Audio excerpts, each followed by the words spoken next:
Baik, Shalom, selamat malam buat kita semua, dimanapun Anda berada, baik dalam rumah, baik dalam pekerjaan, maupun dalam perjalanan, maupun apapun yang Anda lakukan pada saat ini.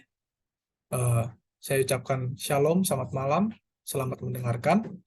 Dan pada malam ini, saya rindu untuk membawakan satu firman Tuhan yang saya ambil dari Galatia 4 ayat yang ke-7 sampai yang ke-11. Jikalau melihat judul perikop pada pasal ini, dia berjudul tak ada lagi perhambaan. Bagaimana maksudnya ini? Tak ada lagi perhambaan. Ya, jikalau kita lihat ayat yang ke-7, dikatakan bahwa jadi kamu bukan lagi hamba, melainkan anak. Jikalau kamu anak, maka kamu juga adalah ahli-ahli waris oleh Allah. Seperti yang kita ketahui, biasanya seorang ahli waris itu bukan berasal dari eh, luar keluarga. Ahli waris biasanya adalah anggota keluarga. Bukanlah seorang asisten rumah tangga, bukanlah seorang eh, pembantu, bukanlah seorang supir. Mungkin dalam keluarga mereka mempunyai seorang supir, ya biasanya mereka tidak mendapatkan suatu warisan.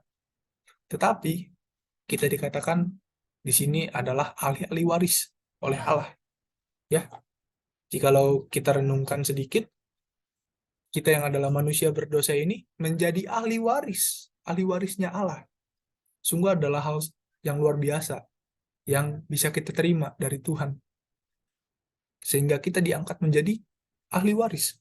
Di ayat ke-8 mengatakan, dahulu ketika kamu tidak mengenal Allah, kamu memperhambakan diri kepada Allah-Allah yang pada hakikatnya bukan Allah. Ya, di ayat ini saya pribadi mungkin merasa ayat ini kurang relate bagi kehidupan saya. Karena saya secara pribadi sudah mengenal kebenaran, bahkan sejak saya kecil. Sudah diajarkan tentang kebenaran. Mungkin bagi teman-teman maupun saudara-saudara yang menyaksikan yang eh, pernah mengalami satu perubahan di mana Anda yang tadinya belum mengenal kebenaran, lalu mengenal kebenaran, ya ayat ini mungkin akan sangat relate dan cocok bagi Anda semua. Dahulu, ketika kamu tidak mengenal Allah, kamu memperhambakan diri kepada Allah-Allah yang hakikatnya bukanlah Allah. Di ayat ke-9 dikatakan, tetapi sekarang sesudah kamu mengenal Allah, atau lebih baik, sesudah kamu dikenal Allah, bagaimanakah kamu berbalik lagi kepada roh-roh dunia yang lemah dan miskin, dan mau mulai memperhambakan diri lagi kepadanya? Teman-teman, saudara-saudari sekalian, jika membaca ayat 9 ini, eh, dikatakan bahwa sesudah kamu mengenal Allah, atau bahkan lebih baik setelah dikenal Allah, bagaimanakah kamu berbalik lagi kepada roh-roh dunia yang lemah dan miskin? Saya hidup di dalam lingkungan asrama, di mana setiap pagi dan malam kami akan selalu mengadakan sebuah renungan. Renungan di pagi hari, ataupun renungan di malam hari. Dan di dalam kampus yang tempat saya berkuliah saat ini, di saat setiap memulai kelas, minimal kami mulai dengan doa, ataupun dengan sedikit renungan singkat. Jadi bisa dibilang, yang kami lakukan sehari-hari adalah menerima akan makanan rohani. Makanan rohani yang kami terima dari pagi sampai malam, terus-menerus setiap hari. Tetapi dikatakan, bagaimana bisa, ya, setelah kita mengenal akan kebenaran, setelah kita mengenal akan Tuhan, setelah kita diberikan makanan rohani yang hampir setiap hari kita terima, bagaimana bisa kita kembali kepada Allah yang hakikatnya bukanlah Allah? Kita kembali lagi, berbalik lagi kepada roh-roh dunia yang lemah dan miskin, dan mau mulai memperhambakan diri kepadanya. Saudara-saudara sekalian, Bapak Ibu, teman-teman semua, eh, pada saat ini mungkin sedang menjadi satu masalah bagi kita semua tentang penggunaan gadget yang berlebihan. Penggunaan gadget ini bisa dibilang dari kita bangun tidur hingga kita tidur kembali pada malam hari, kita memegang gadget tersebut. Jikalau tidak dikontrol penggunaannya, mungkin ini akan menjadi suatu berhala bagi kita. Ya, In- mungkin ini kita akan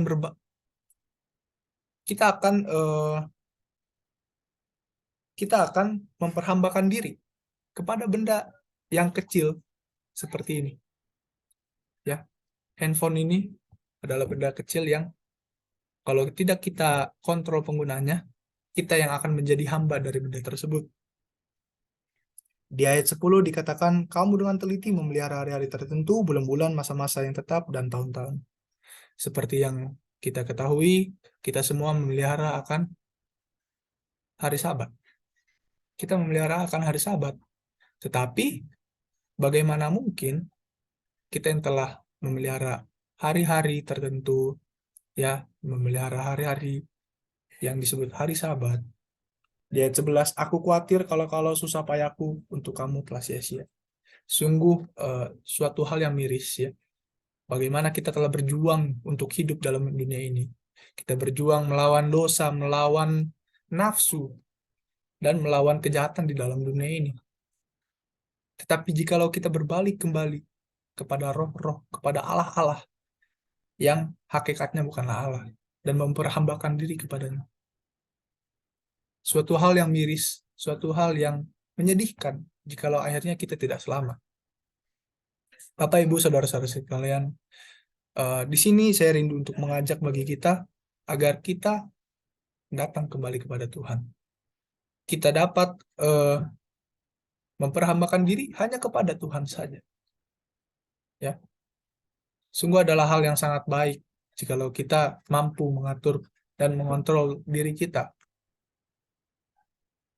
agar kita jangan jatuh ke dalam pencobaan dan memperhambakan diri kepada hal-hal yang hakikatnya bukanlah Allah. Inilah renungan yang saya dapat sampaikan pada malam ini. Terima kasih kepada kita semua yang telah menyediakan waktu untuk mendengarkan. Kiranya Tuhan memberkati kita semua.